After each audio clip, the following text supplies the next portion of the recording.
Bismillahirrahmanirrahim. Assalamualaikum warahmatullahi wabarakatuh.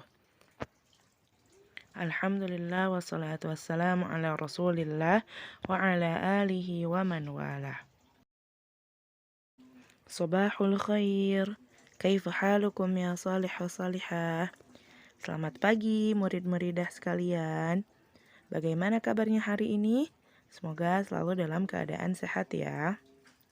Alhamdulillah, hari ini kita dapat berjumpa lagi dalam mata pelajaran PAI.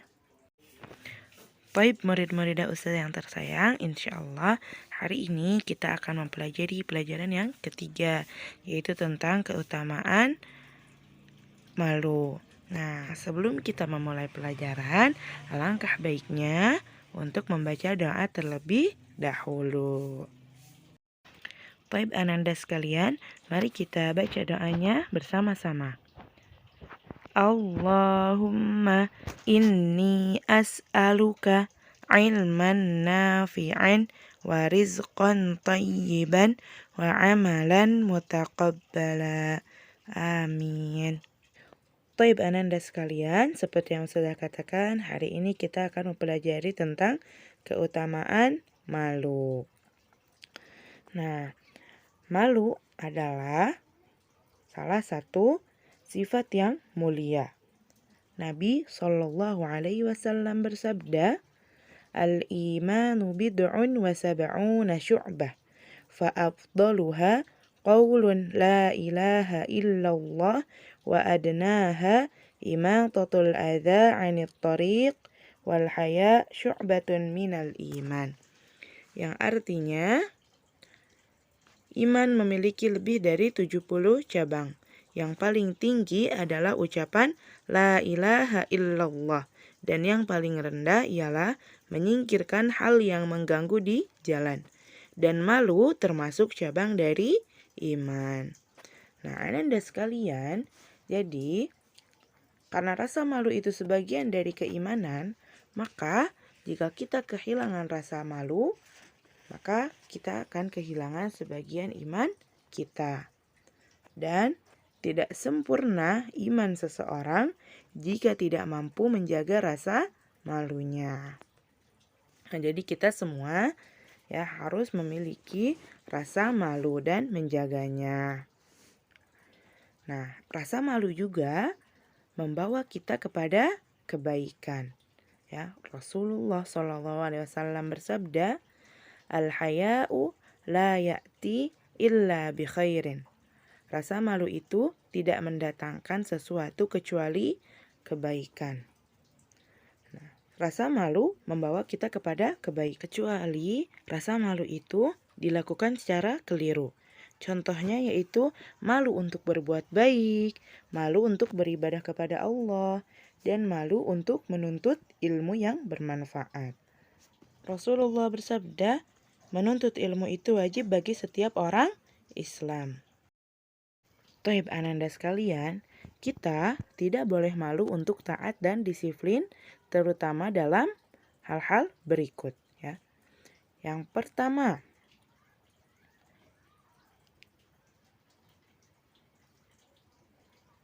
taat kepada Allah Ta'ala. Kita tidak boleh malu ya untuk menjalankan perintah Allah Ta'ala.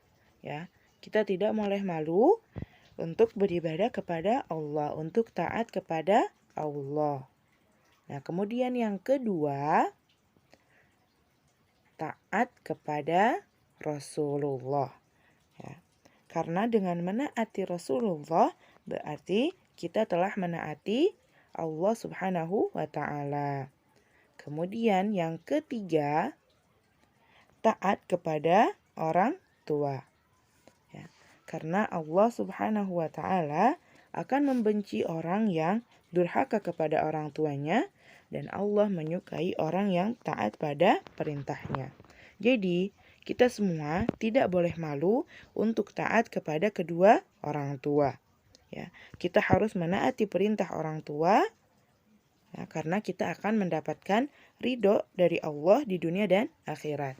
Rasulullah bersabda, ridho Rabbi fi ridhol walidain. wa sukhtuhu fi sukhtihima. Keriduan Allah terletak pada keriduan kedua orang tua, dan kemurkaan Allah terletak pada kemurkaan keduanya. Jadi kita semua ya, jangan malu untuk taat kepada kedua orang tua. Ya, misalkan orang tua kita yang memerintahkan kepada kita untuk membeli sesuatu di warung misalkan. Nah, kita jangan malu ya untuk melakukannya. Nah, kemudian yang keempat yaitu taat kepada peraturan, ya, yaitu disiplin. Orang yang taat pada peraturan yang ada, maka dia akan disiplin dan teratur dalam pekerjaannya. Nah, Islam telah mengajarkan berbagai peraturan dari yang besar sampai yang terkecil. Taib ananda-ananda ustazah yang hebat. Nah, sifat malu yang benar dan terpuji yaitu malu untuk berbuat buruk dan terlarang. Nah, sifat malu untuk berbuat buruk dan terlarang ini contohnya adalah malu jika membangkang pada perintah yang baik dan benar. Kemudian, malu jika bermaksiat kepada Allah Ta'ala. Nah, ananda sekalian, rasa malu seseorang akan berkurang ketika ia merasa tidak takut kepada Allah Subhanahu wa Ta'ala. Nah, ananda sekalian, jika sudah tidak takut kepada Allah Subhanahu wa Ta'ala, maka ia akan mengikuti penilaian manusia. Ya, ia bukan lagi mengikuti perintah Allah Subhanahu wa Ta'ala. Padahal Rasulullah Shallallahu alaihi wasallam memerintahkan kita untuk benar-benar menjaga rasa malu kita kepada Allah Subhanahu wa Ta'ala. Ya, karena rasa malu itu sebagian dari keimanan kita. Thayyib ananda sekalian, ya mungkin itu saja ya materi yang dapat Ustazah sampaikan yang dapat kita pelajari untuk hari ini. Semoga kita semua mendapatkan pahala dan dapat mengamalkannya ya tentang keutamaan malu tersebut. Ya, jadi ananda sekalian tidak boleh malu ya ketika akan berbuat kebaikan ya. Akan tetapi jika berbuat kemaksiatan, kita harus malu kepada Allah Subhanahu wa Ta'ala. Taib ananda-ananda sekalian, mari kita tutup dengan membaca doa kafaratul majlis.